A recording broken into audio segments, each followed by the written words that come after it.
My name is Grace. I'm 24 years old and just graduated with a degree in business communications from a small college in Pennsylvania.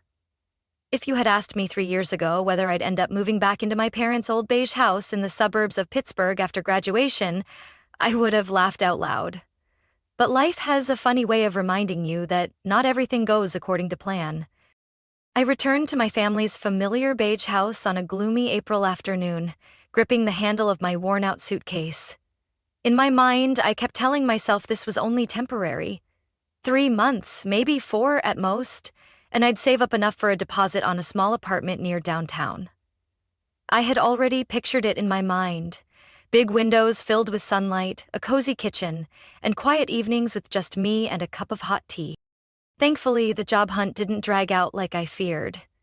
Within 2 weeks, I received an offer from Madison & Cole, a fast-growing marketing firm in downtown Pittsburgh. The starting salary wasn't sky-high, but it was good enough to make me feel secure. Plus, the quarterly performance bonuses sounded promising. If I did well, I could reach my goal of financial independence even faster. That night, I sat at the dinner table with my parents, my heart full of excitement. Mom was serving tomato meatballs, and Dad was flipping through an old newspaper. I couldn't hold it in any longer, so I announced happily, "I got the job! At Madison & Cole. Good salary, and there are quarterly bonuses, too." The clinking of forks and knives stopped immediately. Before I even realized the shift in the air, Mom put down her fork, her eyes serious. "Are you planning to move out?" she asked, her voice calm but cold. I froze, the smile fading from my lips. "Yeah? Probably in 3 or 4 months. I want to save a little more first and then rent my own place." My parents exchanged a look, that all too familiar look that never meant anything good. Dad cleared his throat and started the same old speech. "Grace, your mother can only work part-time at the library because of her bad back, and me," he hesitated. "There are rumors about layoffs at the plant." Mom chimed in, her voice dropping as if she were sharing something tragic. "We really need your help with the household expenses. Staying here rent-free would be easier for your job, too. It just makes more sense, don't you think?" I looked down at the cooling meatballs on my plate, a heavy feeling settling in my chest. They weren't wrong. But another part of me, the part that longed for freedom, screamed in protest. In the end, I nodded and forced a smile. "I guess I can stay a little longer." And just like that, my new life began. I woke up early for work, contributed to the utility bills at night, and had dinner with my parents. At first, it seemed fine. I kept telling myself I was doing the right thing, helping my family for a little while, and soon I'd have my own place. I kept convincing myself that it was just temporary, that 3 months would fly by. But when the 4th month rolled around, I started realizing something was very wrong. One Friday evening, after a long, exhausting day of working on a new client campaign, I walked through the door only to find Mom waiting for me in the living room. A large envelope sat on the table in front of her, like it had been waiting all day. I hadn't even taken off my shoes when she spoke, her voice soft but colder than the winter wind outside. "Grace, your father and I did some calculations. With your current salary, you can afford to contribute more to the household expenses." I blinked, feeling a chill run down my spine. "What do you mean?" Dad walked out from the kitchen holding a water bill, his voice dropping. "Electricity, water, internet? Everything's going up. We can't keep covering it all by ourselves." I gripped the strap of my bag tighter. So, the no-rent promise had been just sweet talk in the beginning. Now that I was getting settled in my job, they had everything lined up to make me pay more. "I already buy groceries every week," I said, trying to stay calm. "And I've been paying the electric bill since last month, too." Mom shook her head, giving me a sad little smile. "That's just a small part, Grace. At this point, we really need you to contribute a fixed amount every month. Think of it as sharing the family responsibility." I tightened my grip on my bag, my heart sinking. Every time I thought I was making progress, it felt like another invisible chain pulled me back. I only plan to stay for a few months, I reminded them, my voice cracking. I'm saving to move out. Dad crossed his arms, his expression hardening. Saving is good, but family is family. You can't turn your back when we need you. The phrase, family is family, echoed in my head like a sad, endless song. I nodded quietly, too drained to argue, and hurried upstairs, swallowing the lump in my throat. The days that followed felt like living under a thin layer of pressure seeping into everything. Dinner wasn't light conversations anymore. It was a steady stream of subtle reminders about rising gas bills, roof repairs, and new expenses. This winter's really harsh, Mom would comment while holding the heating bill. If someone could chip in a little more, it would make things so much easier. I ate my cold soup in silence, bitterness rising inside me. One Saturday afternoon, while I was at my desk working on Madison and Cole's quarterly report, Mom knocked and entered with a stack of family health insurance papers. She smiled sweetly, but her words were razor sharp. Grace, we were thinking you could help with a small part of the insurance premiums. You know, health is everything. I looked up at her like I was seeing a stranger. Mom, I don't even have my own insurance yet. You're young and healthy, you'll be fine, she cut me off, her voice breezy as if me carrying the entire family was perfectly natural. That night, lying in my old room, listening to the wind howl outside, I wondered when exactly I had turned into the family's walking wallet. My original plan, save for 3 months and move out, now felt as fragile as smoke, easily blown away by guilt trips, suggestive glances, and sharp words disguised as concern. I realized that if I stayed in this house, I would never be allowed to leave. I closed my eyes, the weight of an unformed decision heavy in my chest. But deep down, a tiny flame flickered. I knew I couldn't stay like this forever. I hadn't even mapped out my next move yet when, one Sunday afternoon, the front door swung open, and with the cold October breeze came my sister. Lauren. Lauren, 8 years older than me, was married to a man named Craig and had 2 young kids, Ella, who was 5, and Mason, who was 3. She had lived 2 states away, but today she showed up unexpectedly with her whole family, laughter echoing through the hallway. Ian went for the gases and Grace leaned back in differential music. Travis and Craig, this is actually... There are so many guys here, crowding me.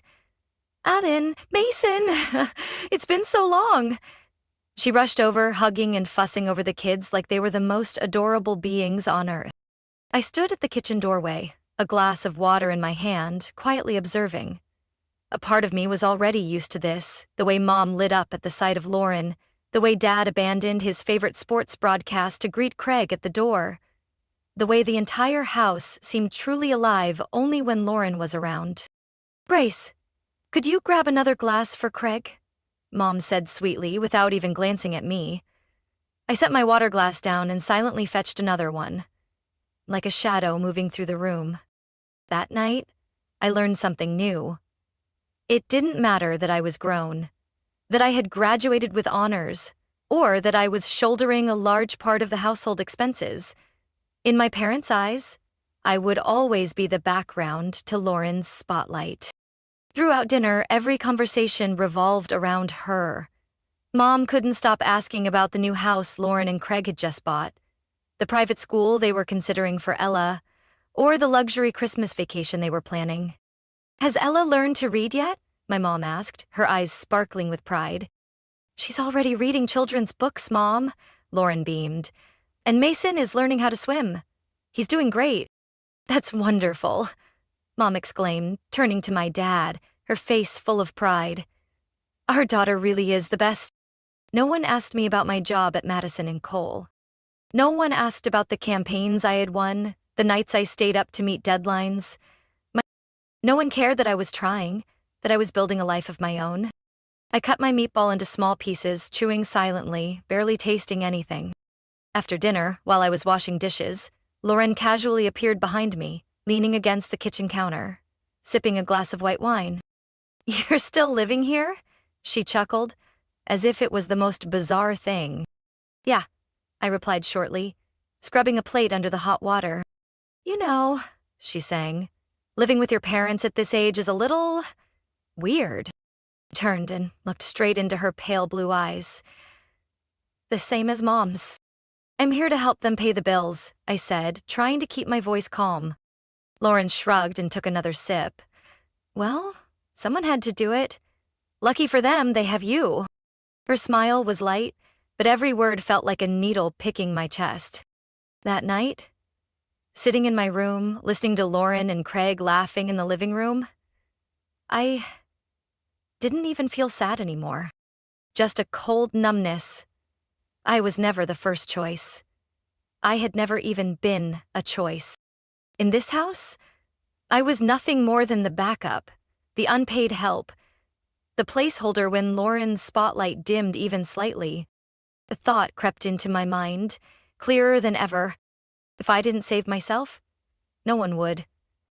Everything changed quickly, just 2 weeks after Lauren and Craig temporarily moved in with my parents, claiming their new house was under renovation. I still remember that afternoon vividly, dragging myself up the porch steps after a long day at work, only to see their SUV parked out front, and hear the loud shrieks of the kids from the yard. Mom, her face lit up like I'd never seen, greeted me at the door. "Grace, thank goodness you're home." Ella and Mason are full of energy. "Your father and I can't keep up." I hadn't even taken off my coat when Mason crashed into my legs, hands sticky with chocolate, and Ella ran circles around the sofa with a marker in her hand. Lauren poked her head out from the kitchen, her golden hair tied up high, her face bright and carefree. "Sweetheart, perfect timing. We were thinking of grabbing dinner out. You don't mind watching the kids for a few hours, do you?" I opened my mouth to protest, but Mom was quicker, her voice sweet as syrup. "You know your father and I aren't as spry anymore, Grace. You're the only one fast enough to keep up with them." I looked around at the messy house, toys scattered everywhere, new stains on the carpet, and swallowed the lump in my throat. "Just a few hours," I muttered, convincing myself. But a few hours was never just a few hours.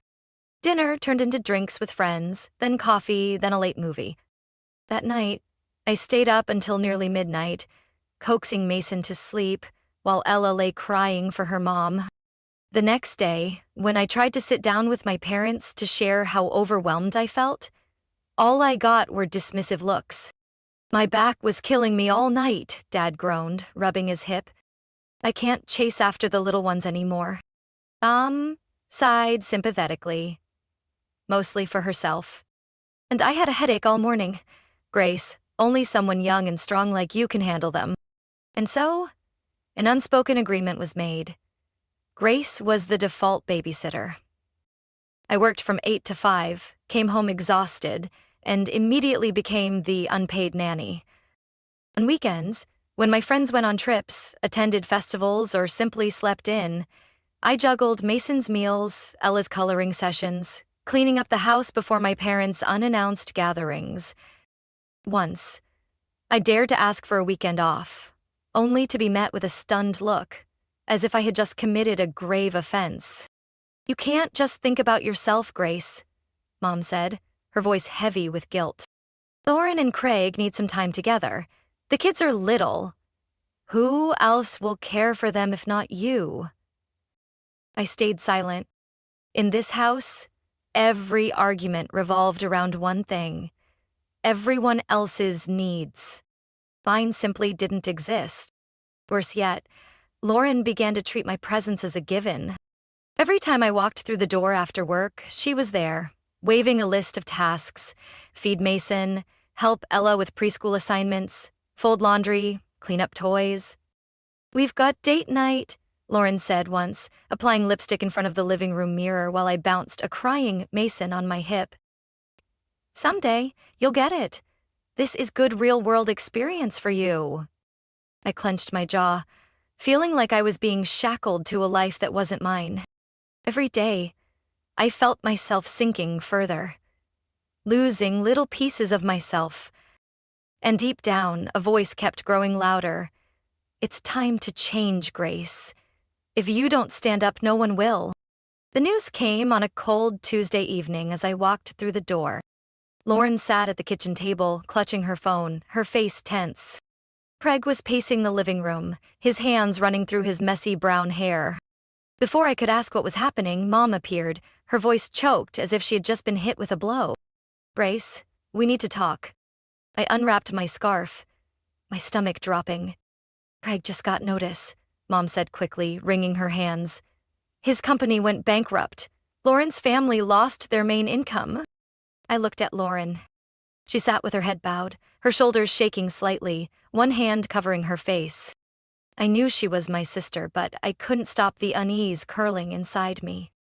So what's the plan now? I asked, trying to keep my voice steady. Mom glanced at Dad, then back at me, her eyes full of desperate hope. We're thinking they should move in here, just temporarily, until they get back on their feet. I froze. Our 4-bedroom house already felt cramped. And now 4 more people? And the non-stop chaos of 2 small children? What about my room? I asked, my throat tightening. Mom didn't answer right away. Dad cleared his throat and said, "We've discussed it. Ella and Mason need a safe space to play and feel secure. We think you should give up your room." I swallowed hard. "And me?" "You can move into the storage room," Mom said quickly, as if saying it fast would make it sound less insane. "Just for a little while, Grace. You're young. You'll adjust." I bit my lip so hard I tasted blood. The storage room? That tiny space, barely big enough for a twin bed and a tiny desk? The place that had always been piled high with old Christmas decorations and boxes of newspapers Dad couldn't throw away? I wanted to scream. I wanted to ask why my needs were always the first to be sacrificed. But instead, I just nodded stiffly and went upstairs, feeling like someone had snatched away my life yet again. That weekend, I cleaned out the storage room. Every time I hauled another box away, a part of me went numb. My bedroom, my sanctuary for years, was repainted in soft pastels, carpeted, and filled with toys.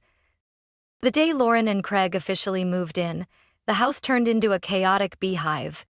Ella and Mason ran wild, shouting through the hallways.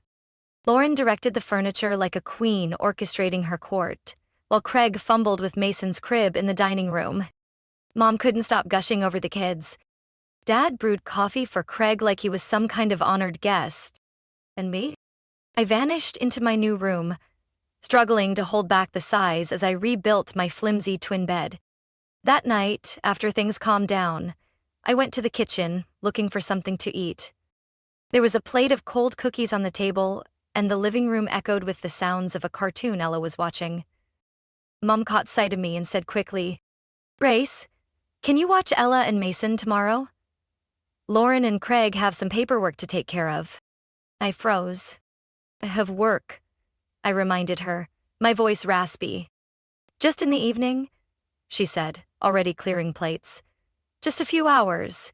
You're young, you can handle it." I barely remember how I made it back to my tiny room that night. All I know is that as I lay there, listening to Ella's laughter, Craig's loud phone conversations, and Mom softly reassuring Lauren that everything will be okay, I realized I had nothing left but this cramped space and a loneliness that seemed to fill every breath. It didn't take long to understand that Lauren and Craig moving in was just the beginning of a real nightmare. My days now started with Mason screaming at 6 a.m. Ella pounded on my door every chance she got.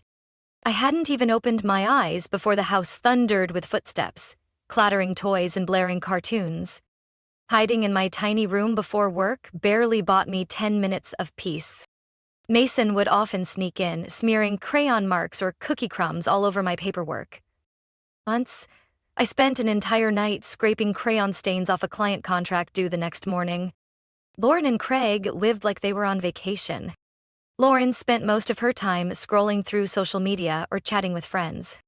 Craig parked himself at the kitchen table, claiming to job hunt, but mostly playing games. My parents?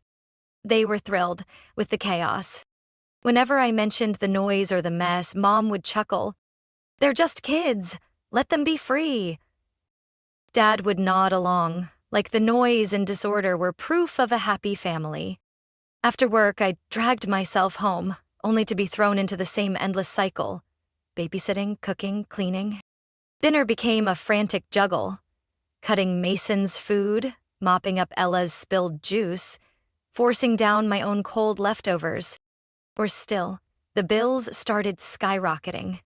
The first time I looked at the new electric bill, I had to reread it 3 times. It was nearly double what it had been, and it all fell on me, because Lauren and Craig weren't financially stable, and my parents lived on limited pensions. When I brought it up one Thursday night at dinner, my hands shook despite trying to stay calm. "We need to talk about the bills," I said, laying the electric bill on the table. "I can't keep covering everything by myself." Lauren looked up from her phone, frowning. "Grace, bringing up money right now is really insensitive." Mom immediately chimed in, her voice full of reproach. "You know Lauren and Craig are struggling. Family is supposed to support each other, not nickel and dime everything." I clenched my fists under the table, my chest tight. "And who's supporting me?" I asked, my voice trembling. "I'm working full-time too. I need to save for my own future." Craig snorted, muttering, "What future does a single girl even need to save for?" Later that year, it felt like a slap to the face. I stood up, my chair screeching against the floor. "I get it," I said coldly, gathering the bill into my hands. "I'll handle my part. The rest, figure it out yourselves." I turned and walked back toward the storage room. The sound of laughter and murmured comments behind me like 1,000 tiny knives. That night, I couldn't sleep. I lay awake on the small bed, listening to footsteps running wild down the hallway, the late-night TV blaring downstairs, and my mother murmuring about how Lauren handles family pressure so well. In the darkness, one thought blazed clearly in my mind. I couldn't keep living like this. If I stayed any longer, I would lose whatever was left of myself. For the first time in months, I sat up, opened my laptop, and started searching for apartments. I didn't know where I was going yet, but one thing was certain: I was leaving, and this time, I wasn't looking back. Saturday morning, just as I finished making my coffee, Mom appeared in the kitchen, holding a thick stack of bills. She dropped it on the table with a heavy thud, as if she wanted the whole world to hear. "Grace, we need to talk about the electricity, water, internet, and grocery bills," she began, her expression serious. I set my coffee down, my heart sinking. I knew this conversation wouldn't end well. "Everything's gotten more expensive," Mom continued, her voice tinged with reproach. "There are more people living here now. Of course, expenses are higher." I nodded, trying to stay calm. "That's why I suggested," I said slowly, "that everyone should share the living costs fairly, each family a portion and me a portion. That way, it's easier for everyone." The kitchen fell into sudden silence. Lauren came down the stairs, her hair neat, her face fresh, as if nothing was wrong. Overhearing the conversation, she let out a dry laugh that sent chills down my spine. "Oh, Grace," Lauren said, her voice sugary sweet but dripping with sarcasm. "Are you really going to nickel and dime your own family?" Craig called out from the living room, throwing in another jab that made my blood boil. "We're struggling right now, and you still have the heart to bring this up?" Dad shook his head and sighed like I was the most ungrateful child in America. "Family means sacrifice, Grace. You can't always think about dollars and cents." Mom delivered the final blow, her voice firm as a gavel. "If you're not willing to help when the family's struggling, what kind of family member are you?" I bit my lip hard, swallowing all the arguments stuck in my throat. Any reason I gave would just be crushed under the ungrateful label they were eager to slap on me. I turned away, feeling my heart being squeezed tight.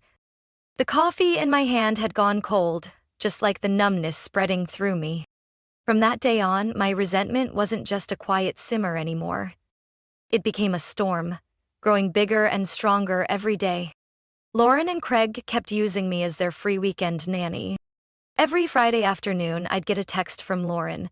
Something like, "Craig and I have plans tomorrow night. You'll watch Ella and Mason, right? Thanks, love." As if it was a given, not even worth asking.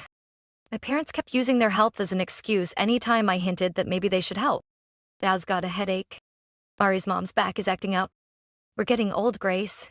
The same broken record over and over. Meanwhile, I was stuck in a never-ending loop. Work, pay bills, babysit, clean, collect. One time, I dared to say no. A simple text. "I'm busy this weekend, can't babysit." Within minutes, my phone blew up with missed calls and guilt trip messages from Mom, Dad, and Lauren, all with the same accusatory tone. "You're letting the family down. Your sister has been through so much. Only selfish people turn their backs on family in tough times." Every word felt like a dagger in my pride. But this time, instead of feeling guilty, I just felt empty. Sunday night, as I cleaned up toys scattered across the living room, Lauren strolled in with a smoothie in hand. "Craig and I are going to look at model homes tomorrow morning," she said casually. "So you'll need to watch the kids again." I froze, looking at her, feeling nothing but ice inside. "You do realize," I said, my words sharp as stone, "that I have a life too?" Lauren shrugged and smiled coldly. "Oh, Grace, you live with your parents and work a desk job. What could you possibly be so busy with?"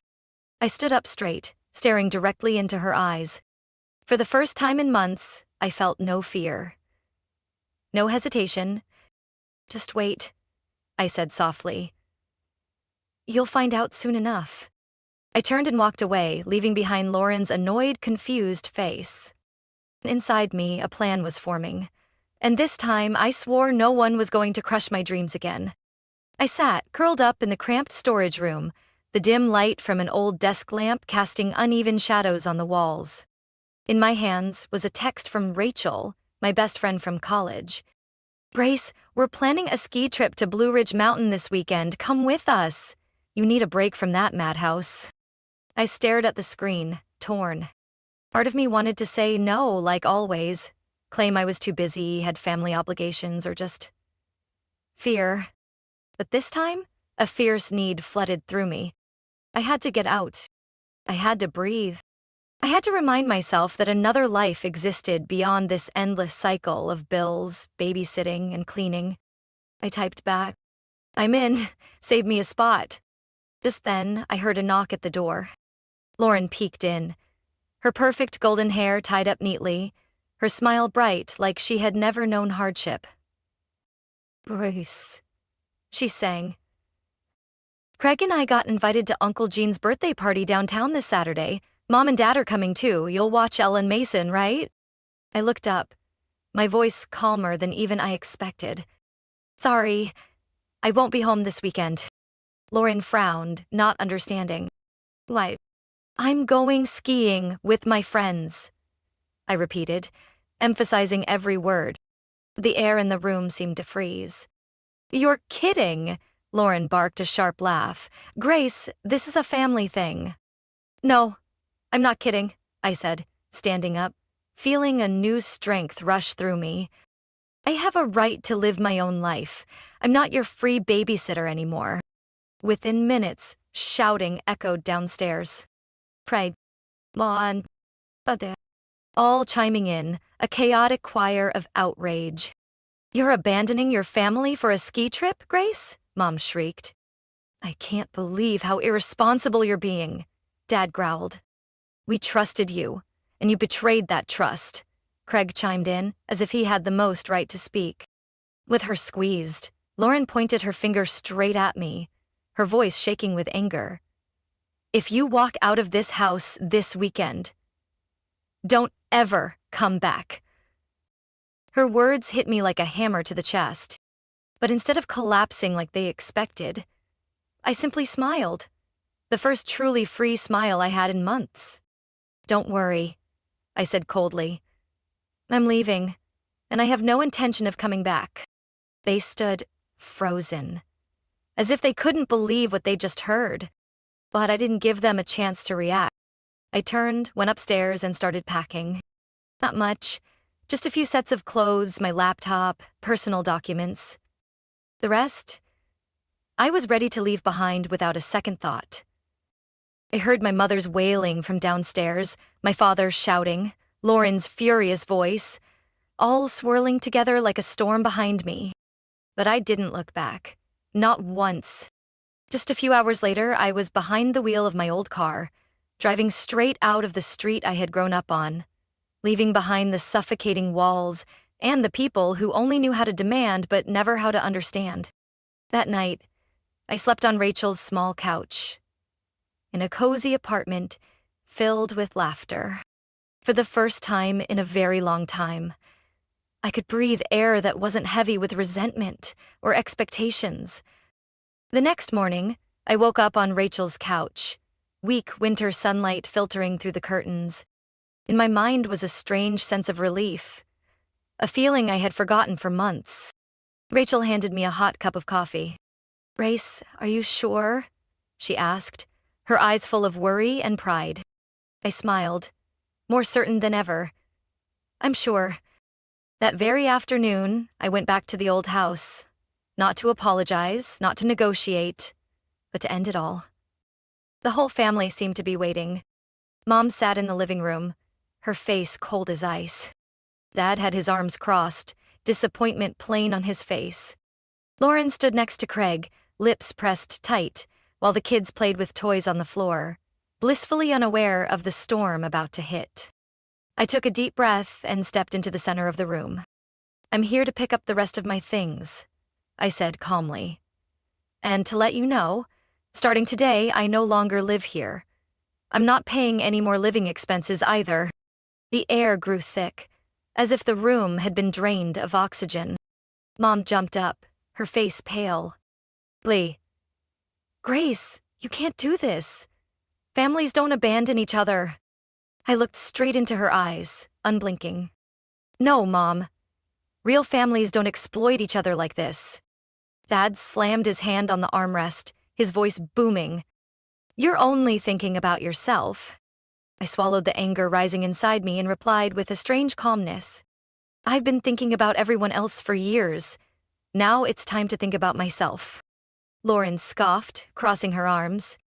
"Wait until you need help. Don't expect any of us to be there for you." I turned to her, the smile on my lips free of bitterness. I don't need a family that only knows how to demand but never once asks if I'm okay. No one said a word as I quietly went upstairs and gathered the last of my belongings. One small suitcase, a few favorite books, my laptop, and my favorite coat. That was it. Everything else, the half-hearted gifts, the bitter memories, I left behind without regret. As I dragged my suitcase down the stairs, Mom rushed toward me, grabbing my arm, desperation in her eyes. "Grace, please think it over. You'll regret this." I gently freed my arm from her grip and whispered, "No, Mom. I'd regret staying." I opened the door. The biting January air slapped my face, waking every nerve in my body. I pulled my suitcase across the threshold, stepping outside, letting the old wooden door close behind me like the final period on a long, painful chapter. Driving back to Rachel's small apartment, my phone buzzed nonstop with calls and texts. I didn't even need to read them to know what they said. Rachel welcomed me with a warm smile and a tight hug. "Welcome back to the world where people love themselves," she whispered. That night, sitting on the tiny balcony, wrapped in a fluffy blanket, sipping hot cocoa, I felt truly alive, for the first time in years. No more accusations. No more crushing pressure. Just sweet, peaceful silence. Like a winter night without wind. 3 days later, I signed the lease for my very first apartment. A small, bright place just 15 minutes from work. It wasn't perfect. The walls had a few cracks, the floors were old, and the heater made a low humming noise. But to me, it felt like an entire kingdom of freedom. I laid fresh sheets on the bed, stacked my books on a shelf, hung a landscape photo on the wall, and when I finished, I stood in the center of the room, overwhelmed with indescribable joy. This was where I would start again. The first few days in my new apartment felt like a dream I once thought I could never have. Every morning, I woke up to sunlight pouring into my room, made myself a hot coffee, and sat in the armchair by the window, soaking in the absolute peace. No crying kids. No blaring TV. No one calling my name with endless demands. Just me, my little space, and complete tranquility. My bank account began to change too. No more covering electricity, water, and internet bills for an entire household. My paycheck was now enough for rent, personal expenses, and even savings. For the first time in years, I could afford little luxuries: a new book, a dinner at my favorite Italian restaurant, a weekend trip to the beach. I signed up for a yoga class nearby, made new friends, and slowly built a life I never thought I could have. A life not suffocated by expectations and unreasonable demands. But of course, my family didn't let go easily. The first message came on a Sunday night, just as I put my feet up and got ready to watch my favorite movie. Mom texted, "Grace, your father and I need to talk. The family can't stay divided like this. Then Warren, do you know the kids keep asking about you? Don't you feel guilty?" Craig wasn't far behind. "At the very least, you should be grateful to the people who raised you." The messages flooded in like a rising tide. When I didn't respond, the calls started. First Mom, then Dad, then Lauren, each taking turns.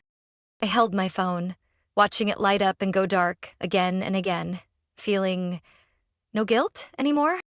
Instead, a cold, steady calm filled me.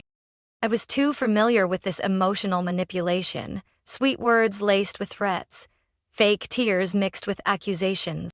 I took a deep breath, then one by one, I blocked every number. Mom, Dad, Lauren, Craig. Then I opened my social media accounts and cut ties with anyone who could act as a bridge for their complaints and guilt trips to find their way back to me. It wasn't easy. My hand trembled slightly as I pressed the block button. But once it was done, I sank into the chair, feeling as if I had just taken off a heavy suit of armor that had clung to me for years. The next morning, I woke up with a strange sense of relief. The phone was silent. No more demanding texts. No more guilt-tripping calls. I sat by the window, sipping my coffee, watching the bare trees on the street. A small smile spread across my lips. I had chosen myself, and I didn't regret it. That afternoon, after work, I stopped by a small bookstore on my way home. I bought a new notebook, soft blue leather cover, and a beautifully crafted fountain pen. That night, I sat at my desk, opened to the first page, and wrote. My new chapter begins here. I knew there would be lonely moments. There would be nights when doubt or longing crept in. But I also knew that whatever came, I would face it with a free heart. My new life gradually grew more stable day by day, and I began to learn how to listen to myself instead of the voices of others. Each morning, as sunlight streamed through the window, my heart filled with hope. I learned to savor the small things: a fragrant cup of tea, a favorite song playing while cooking, a lazy afternoon walk around the park near my apartment. These joys had once been buried under the shouts, the frowns, and the endless demands. I slowly realized that I didn't need permission to live the life I wanted. I no longer had to prove my worth by sacrificing for people who had never truly valued me. I thought back to the years I spent pushing myself, working overtime to pay bills, sacrificing precious weekends to babysit, carrying responsibilities that were never mine to begin with. All that time, I believed that if I worked hard enough, loved deep enough, I would eventually be recognized. But the truth was, my kindness only made others feel entitled. One late night, while jotting notes in my new notebook, I wrote a sentence, one word at a time, like a promise to myself. I deserved to be loved, respected, and free to choose my own life. I realized that love isn't blind sacrifice. It's not giving up yourself for scraps of affection. True love is about uplifting, sharing, and mutual respect. things I had never received in my old home. From then on, I started setting clear boundaries. I learned how to say no to unreasonable demands without feeling guilty for putting myself first. I spent time building my career, taking soft skills classes, and even signing up for a weekend cooking course, something I had never dared to do before because I was always giving my time away to others.